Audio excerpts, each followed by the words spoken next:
Friends, എല്ലാവർക്കും നമസ്കാരം. നിങ്ങൾ ഏവരും കാത്തിരിക്കുന്ന രേവതിയുടെയും സച്ചിയുടെയും നാളത്തെ വിശേഷത്തിലേക്ക് കടന്നാലോ? ലൈക്ക് ചെയ്യാനും ഹൈപ്പ് ചെയ്യാനും ഒന്നും മറക്കരുത് കേട്ടോ. ആരെങ്കിലും ആദ്യമായിട്ട് കാണുന്നുണ്ടെങ്കിൽ ഒന്ന് സബ്സ്ക്രൈബ് കൂടെ ചെയ്ത് വെച്ചേക്കണം. അപ്പൊ ഞാൻ നേരെ വിശേഷത്തിലേക്ക് തന്നെ കടക്കുകയാണ്. അങ്ങനെ നമ്മുടെ സുധിക്ക് മനസമാധാനക്കേട് വീണ്ടും തുടങ്ങിയിരിക്കുക. മനസമാധാനമില്ല. നമ്മുടെ സുധിയുടെ ഫ്രണ്ട് വന്നിട്ട് പറയുന്ന കാര്യവും കൂടെ കേട്ട് കഴിഞ്ഞപ്പോഴത്തേക്കും ഉണ്ടായിരുന്ന കോൺഫിഡൻസും സമാധാനവും എല്ലാം നഷ്ടപ്പെട്ട് ഭണ്ഡാരം അടങ്ങി നമ്മുടെ ശ്രുതി നിൽക്കുകയാണ്. എന്റെ ദൈവമേ, ഇനി ശ്രുതി വേറെ ആരുടെയെങ്കിലും കൂടെ പോവുമോ? അങ്ങനെ വേറെ ആരുടെയെങ്കിലും കൂടെ പോയി കഴിഞ്ഞിട്ടുണ്ടെങ്കിൽ എന്റെ ഭാവി എന്തായി? എന്റെ ഭാര്യ എനിക്ക് നഷ്ടപ്പെടില്ലേ? എന്റെ ജീവിതം അയ്യോ തൊലയുമെല്ലാം എന്നൊക്കെ പറഞ്ഞിട്ട് ചങ്കില് കൈവച്ചുകൊണ്ട് ഇങ്ങനെ നിൽക്കുകയാണ് കേട്ടോ. മാത്രമല്ല, കൂട്ടുകാരൻ എരിപിരി കയറ്റി വിടുകയാണ് നമ്മുടെ ശ്രുതിനെ കൊണ്ടുവരാൻ വേണ്ടിയാണ് കേട്ടോ പുള്ളിക്കാരനും പറയുന്നത്. കാരണം പൊതുവെ ആർക്ക് കേട്ടാലും ഭാര്യ ഒരു തെറ്റ് ചെയ്തു പോയി, ക്ഷമിക്കാലോ നമുക്ക്. പക്ഷെ അമ്മ പറയുന്നത് എല്ലാം കേട്ടനുസരിച്ച് നിൽക്കാന്ന് പറഞ്ഞു കഴിഞ്ഞിട്ടുണ്ടെങ്കിൽ നമ്മുടെ ചന്ദ്രയ്ക്ക് ഇനിയിപ്പൊ അടുത്ത പണക്കാരിനെ പിടിക്കാൻ പോകണമെന്നൊക്കെ പറഞ്ഞ് അതേപടി കേട്ട് നിന്നിട്ടുണ്ടെങ്കിൽ ഈ പറയുന്ന ശ്രുതി തന്നെ വെള്ളത്തിൽ വീഴാൻ പോകുന്നുള്ളൂ. അങ്ങനെ ശ്രുതിയുടെ സമാധാനം നഷ്ടപ്പെട്ടിട്ട് ഇനി എന്ത് ചെയ്യണമെന്ന് അറിയത്തില്ല. നമ്മുടെ ശ്രുതിയാണെങ്കിലോ വേറെ വല്ലാത്ത ശ്രുതി വേറെ കുറെ ടെൻഷനിലാണ്. അങ്ങനെ മീരയോട് ചെന്ന് പറഞ്ഞു, എടി ഞാന് പഠിച്ച പണി 18 നോക്കിയിടി, ശ്രുതിയുടെ മനസ്സലിയിപ്പിക്കാൻ വേണ്ടി ഞാൻ എന്തൊക്കെ പറഞ്ഞു നോക്കിയെന്ന് അറിയാമോ? എന്നിട്ടൊന്നും അവൻ വീഴുന്നില്ല. എനിക്കറിയില്ല ഇനി എന്ത് ചെയ്യണം എന്ന് പറഞ്ഞപ്പോ മീര പറഞ്ഞു, നീ അങ്ങോട്ട് കാലി വീണ് കരഞ്ഞു പിഴിഞ്ഞ് സംസാരിക്കുക, അല്ലാതെ വേറെ മാർഗമില്ലല്ലോ. നീ തന്നെ അല്ലേ ശ്രുതി ഇതെല്ലാം വരുത്തി വെച്ചത്. സത്യങ്ങളൊക്കെ ആദ്യമേ പറഞ്ഞിരുന്നെങ്കിൽ, സത്യങ്ങളൊക്കെ അറിഞ്ഞിട്ടാണ് നിന്നെ ശ്രുതി വിവാഹം കഴിച്ചിരുന്നെങ്കിൽ നിനക്ക് ഇതിന്റെ വല്ല ആവശ്യം ഉണ്ടായിരുന്നോ എന്ന് ചോദിച്ചപ്പം അത് പിന്നെ അങ്ങനെ എന്നെ ശ്രുതി കേട്ടില്ലെന്ന് എനിക്കറിയാം. കാരണം ആ ചന്ദ്രമതിക്ക് പൈസ തന്നെയാ ഏറ്റവും വലുത്. ഞാൻ പണക്കാരിയാ, മലേഷ്യക്കാരന്റെ മോളാ എന്നൊക്കെ അറിഞ്ഞതുകൊണ്ടല്ലേ ആ പെണ്ണുപിള്ള സമ്മതിച്ചത് ഈ വിവാഹത്തിന്. ഇല്ലെങ്കിൽ എനിക്ക് ശ്രുതിനെ കിട്ടത്തില്ലായിരുന്നു, ഈ കുടുംബത്തിൽ എനിക്ക് കേറാനും പറ്റത്തില്ലായിരുന്നു. അല്ല, ഇപ്പൊ കേറിയിട്ട് എന്താ പറ്റിയത്? കേറിയിട്ട് എന്ത് പറ്റി? വീണ്ടും ഇറങ്ങേണ്ട വന്നില്ലേ? നീ ഇങ്ങനെ ഓരോ കള്ളത്തരങ്ങൾ പറഞ്ഞു വെറുപ്പിച്ചു, ആ കുടുംബത്തെ മുഴുവൻ വെറുപ്പിച്ചു. നിനക്ക് സപ്പോർട്ടായിട്ട് നിന്ന് നിന്റെ അമ്മായി അച്ഛനും അതുപോലെ രേവതിയും സച്ചും ഒക്കെ നിനക്ക് സപ്പോർട്ടായിട്ട് നിന്നേനെ, അവരെല്ലാം നീ വെറുപ്പിച്ചു. ലാസ്റ്റ് ഒരു പ്രഗ്നൻസി എന്ന് പറയുന്ന ഒരു കള്ളക്കഥയും ഉണ്ടാക്കിയില്ല. ഏതെങ്കിലും ആണുങ്ങൾ സഹിക്കൂടി? സ്വന്തം കുഞ്ഞ് തന്റെ ഭാര്യയുടെ ഉദരത്തിൽ വളരുന്നുണ്ടെന്ന് അറിഞ്ഞ് സന്തോഷത്തോടു കൂടി നിന്നെ കൂട്ടിക്കൊണ്ട് പോകാൻ വന്നതല്ലായിരുന്നോ ശ്രുതി? അതൊക്കെ നിനക്ക് പറഞ്ഞുണ്ടാക്കേണ്ട വല്ല കാര്യം ഉണ്ടായിരുന്നോ? അതുകൊണ്ടല്ലേടി ശ്രുതി ഇപ്പൊ ഇങ്ങനെയൊക്കെ സംഭവിച്ചതെന്ന് പറഞ്ഞപ്പോ എനിക്കൊന്നും അറിയത്തില്ല, എനിക്ക് അവിടെ എങ്ങനെയെങ്കിലും കയറി പറ്റത്തുള്ളൂ, ഇതിന് എന്തെങ്കിലും ഒരു വഴി ഉണ്ടാക്കണം, ഇല്ലെങ്കിൽ എനിക്ക് അവിടെ കയറി പറ്റാനായിട്ട് പറ്റത്തില്ല. ഇനിയിപ്പോ ഇതിന് എന്താ വഴിയുള്ളത്? ഞാൻ വിചാരിക്കുന്നത് അവിടുത്തെ അങ്കിളില്ലേ, രവീന്ദ്രൻ അങ്കിളിന്റെ അമ്മയുണ്ട്, അച്ചമ്മയോട് ചിലപ്പം കാര്യങ്ങളൊക്കെ പറഞ്ഞ് കാല് പിടിച്ച് കരയാണെങ്കിൽ മിക്കവാറും അവിടുത്തെ ചന്ദ്രനെ കൊണ്ട് സമ്മതിപ്പിക്കും, ആന്റീനെ കൊണ്ട് സമ്മതിപ്പിക്കും. കാരണം അച്ചമ്മ പറഞ്ഞു കഴിഞ്ഞിട്ടുണ്ടെങ്കിൽ പിന്നെ ഇടതും വലതും ഒന്നും നോക്കത്തില്ല, ആന്റി സമ്മതിക്കും, എന്നെ വീട്ടിൽ കയറ്റാനായിട്ട് സമ്മതിപ്പിക്കും അച്ചമ്മ. അപ്പൊ അതുകൊണ്ട് ആ വഴി വല്ലോ ഒന്ന് ആലോചിച്ച് നോക്കിയാൽ, ആ വഴി വല്ലോ ഒന്ന് ശ്രമിച്ചു നോക്കിയാലോ, ഇനി അതേ ഉള്ളു വഴി എന്നും പറഞ്ഞുകൊണ്ട് നമ്മുടെ ശ്രുതി വെപ്രാളവും പരവശമായിട്ട് നടക്കുകയാണ്. ഇതേ സമയം പിന്നെ കാണിക്കുന്നത് നമ്മുടെ ശ്രുതിയാണെ നേരെ ചെന്ന് കേട്ടോ ചന്ദ്രോദയത്തിൽ ചെന്നിട്ട് ശ്രുതിക്ക് ഇരിക്കപ്പുറത്തില്ല. ശ്രുതി അപ്പം നമ്മുടെ ചന്ദ്ര ചോദിച്ചു, എന്താടാ നിനക്ക് പറ്റിയത്? നീ എന്താ നേരത്തെ പോകുന്നത്? എന്തു പറ്റി? ഷോറൂം നേരത്തെ അടച്ചോന്ന് ചോദിച്ചപ്പോ, ഞാൻ ഷോറൂം ഒന്നും അടച്ചൊന്നുമില്ല, ഞാൻ ഇങ്ങ് പോന്നു, അവിടെ ഇരുന്നിട്ട് എനിക്ക് ഒരു സമാധാനം ഇല്ലെന്ന് പറഞ്ഞപ്പോ, എന്താ മോനെ നിനക്ക് സമാധാനം ഇല്ലാത്തതിന്റെ കാര്യം? എന്തുകൊണ്ട് നിനക്ക് സമാധാനം ഇല്ല? ഓ എന്റെ പൊന്നമ്മേ, ഞാനൊരു കാര്യം അമ്മയോട് പറയാൻ പോവാ, അമ്മ സമ്മതിക്കണം. എന്ത് കാര്യം നിനക്ക് എന്നോട് പറയാനുള്ളത്? അതെ, വേറെ ഒന്നും അല്ല അമ്മേ, നമുക്ക് പതിയെ ശ്രുതിനെ ഇങ്ങോട്ട് കൂട്ടിക്കൊണ്ട് വന്നാലോ? ഇനി എന്തിനാ അമ്മേ അവളെ കൂടുതൽ നാള് അവിടെ നിർത്തുന്നത്? എന്തൊക്കെ പറഞ്ഞാലും ഞാൻ കഴുത്തിൽ താലി കെട്ടി എന്റെ ഭാര്യയല്ലേ, ഒരേ ഒരു ഭാര്യയല്ലേ, ഞാൻ ആദ്യമായിട്ട് ഞാൻ കഴുത്തിൽ താലി കെട്ടി എന്റെ പെണ്ണല്ലേ അവളെ ഞാൻ ഇങ്ങനെ ഉപേക്ഷിക്കാന്നൊക്കെ പറഞ്ഞു കഴിഞ്ഞാല് എല്ലാവരും പറയുന്നത് അവളെ കൂട്ടിക്കൊണ്ട് വരാനാ. അമ്മ പറയുന്നത് കേട്ടാ ഞാൻ അവളെ കൂട്ടിക്കൊണ്ട് വരാതിരിക്കുന്നത്. അമ്മയൊന്ന് സമ്മതിക്കമ്മേ എന്നും പറഞ്ഞ് അങ്ങ് തുടങ്ങിയപ്പോഴത്തേക്കും നിർത്തടാ, ഇത് പറയാനാണോ നീ നേരത്തെ ഷോറൂം അടിച്ചിട്ട് ഇങ്ങോട്ടേക്ക് കയറി വന്നതെങ്കില്? മിണ്ടിപ്പോകരുതടാ, നാണമില്ലേടാ നിനക്ക്? ഉടുപ്പില്ലേടാ നിനക്ക്? നീ ഒരു അച്ഛനാകാൻ പോകുവാന്നും പറഞ്ഞ് നീ ആഗ്രഹിച്ചതല്ലേടാ? എന്നിട്ട് എന്താടാ പറ്റിയത്? അച്ഛനാകാൻ പോകുവാന്നും പറഞ്ഞ് ആഗ്രഹിച്ചിട്ട് ലാസ്റ്റ് നിന്നെ അവൾ എന്താ ചെയ്തത്? എല്ലാവരുടെയും മുമ്പിൽ നാണം കെടുത്തി കളഞ്ഞില്ലേ? നീ ഭയങ്കരമായിട്ടും സന്തോഷിച്ച് അവളെ വിളിക്കാൻ വേണ്ടി പോയതല്ലേ? അപ്പൊ ഞാൻ എതിര് നിന്നായിരുന്നോ? ഇല്ലല്ലോ, ഞാനും കൂടെ കൂടിയല്ലേ. അവളെ കൂട്ടിക്കൊണ്ട് വരാൻ നിന്നത്. ഓ, അതമ്മ കൂടിയത് വേറെ ഒന്നിനും അല്ലല്ലോ, അവള് പ്രഗ്നന്റ് ആണോ ഇല്ലോ എന്ന് അറിയാൻ വേണ്ടി, ചെക്കപ്പ് ചെയ്യാൻ വേണ്ടിയല്ലേ അമ്മ എന്റെ കൂടെ വന്നതെന്ന് പറഞ്ഞപ്പോഴത്തേക്കും ഓ, അപ്പൊ ഞാൻ വന്നതായല്ലേ തെറ്റും കുറ്റം. എടാ, ഞാൻ അങ്ങനെ വന്നതുകൊണ്ടല്ലേ വീണ്ടും നീ കബളിപ്പിക്കപ്പെടാതെ ഇരുന്നത്. ഇല്ലായിരുന്നെങ്കിൽ നീ കബളിപ്പിക്കപ്പെട്ടു പോകത്തില്ലായിരുന്നോ? വീട്ടിൽ നീ പൊട്ടനാകത്തില്ലായിരുന്നോ? വെറും പൊട്ടൻ. ഇപ്പോഴും നീ പൊട്ടൻ തന്നെയാന്ന് പറഞ്ഞപ്പോ എനിക്ക് എന്താണെങ്കിലും അവളില്ലാതെ പറ്റത്തില്ല അമ്മേ. ഇനി അമ്മ സമ്മതിച്ചില്ലെങ്കിൽ ഞാൻ എന്റെ വഴിക്ക് ഞാൻ നോക്കൂന്ന് പറഞ്ഞപ്പോഴത്തേക്കും എടാ മോനെ, നീ എന്താണ് ഈ പറയുന്നത്? അമ്മേ, അവള് വേറെ വല്ലതും പോയി ഇനി കല്യാണം കഴിച്ചു കഴിഞ്ഞാൽ എന്ത് ചെയ്യും? അവള് വേറെ പോയി കെട്ടട്ടെ, അപ്പൊ നിനക്ക് വേറെ കെട്ടാലോ? വേണ്ട, എനിക്ക് വേറെ കെട്ടുമൊന്നും വേണ്ട. എനിക്കിനി അമ്മ പറയുന്ന പോലെ ഒരു വിവാഹം വേണ്ട. എനിക്ക് എന്റെ കൂടെ ജീവിക്കാന് തയ്യാറായി നിൽക്കുന്ന ശ്രുതിയെ മാത്രം മതി. അല്ലാതെ ഇനി ആരൊക്കെ പറഞ്ഞാലും എന്തൊക്കെ പറഞ്ഞാലും ഞാനൊരു ജീവിതം തിരഞ്ഞെടുക്കില്ല എന്ന് പറഞ്ഞു. എടാ, നിനക്ക് എന്താടാ തലയ്ക്ക് ഓളമാണോ? നിന്നെ ആരോ എന്തൊക്കെയോ പറഞ്ഞ് പേടിപ്പിച്ചിരിക്കുക. എന്നെ ആരും ഒന്നും പറഞ്ഞ് പേടിപ്പിച്ചൊന്നുമല്ല, സത്യല്ലേ. ദേ, അവള് എന്റെ അടുത്ത് കാല് പിടിച്ച് ഇപ്പം വന്നോണ്ടിരിക്കുക. ഒരു ദിവസം അവിടെ ഇതെല്ലാം വേണ്ടെന്ന് വെച്ചോണ്ട് പോയി കഴിഞ്ഞാൽ പിന്നെ അവൾ എന്റെ മുമ്പിൽ വരുവോ? ഇല്ല. പിന്നെ അവള് വേറെ ആരെങ്കിലും കണ്ട് പരിചയപ്പെട്ട് റിലേഷനിലായി വിവാഹം കഴിച്ച് അവര് ജീവിക്കും. ഞാനോ ഇവിടെ ഒറ്റപ്പെട്ട്. സച്ചിക്ക് രേവതിയുണ്ട്, അതുപോലെ ശ്രീകാന്തിന് വർഷയുണ്ട്, ഇവിടത്തെ അച്ഛന് പോലും അമ്മയുണ്ട്. എനിക്ക് ആരാ അമ്മയുള്ളത്? എനിക്ക് ആരെങ്കിലും ഉണ്ടോ എന്ന് പറഞ്ഞ് വീണ്ടും കരയാൻ തുടങ്ങിയപ്പോ ഇവനെ ഞാൻ എന്ത് പറഞ്ഞാ സമാധാനിപ്പിക്കുന്നത്? എന്റെ ഈശ്വര, ഇവനോട് പറഞ്ഞാലും മനസ്സിലാവില്ലെന്ന് വെച്ചു. രവീന്ദ്രൻ വന്നിട്ട് എന്താന്ന് ചോദിച്ചു. രവീന്ദ്രൻ വന്നപ്പോഴത്തേക്കും ചന്ദ്രവതി പറഞ്ഞു, ഒന്നുമില്ല, ഇവനെ തലയ്ക്ക് ഓളമാന്ന് പറഞ്ഞു. അപ്പം ശ്രുതി പറഞ്ഞു, എനിക്ക് തലയ്ക്ക് ഓളമൊന്നുമില്ല അച്ഛാ.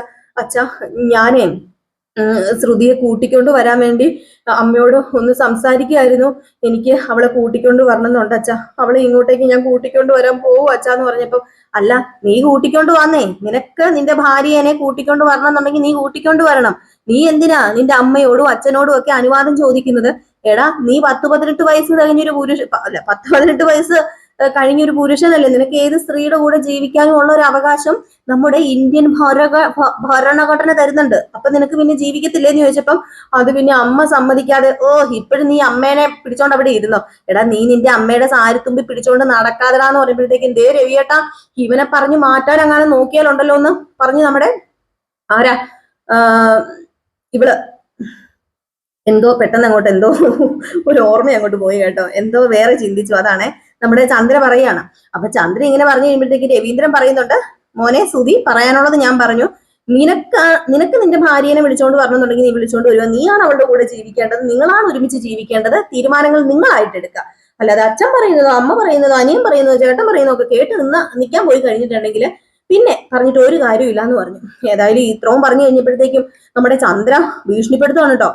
മര്യാദയ്ക്ക് ഇരുന്നോണം നീ, ദേ എന്റെ വായിലിരിക്കുന്നത് കേക്ക് നീ അവളെ കൂട്ടിക്കൊണ്ട് വന്നാൽ ഈ വീടിന്റെ പടി ഞാൻ അപ്പ ഇറങ്ങും, ഞാൻ ഈ വീട്ടിൽ നിന്ന് പോകും, അത് ഉറപ്പാണ്.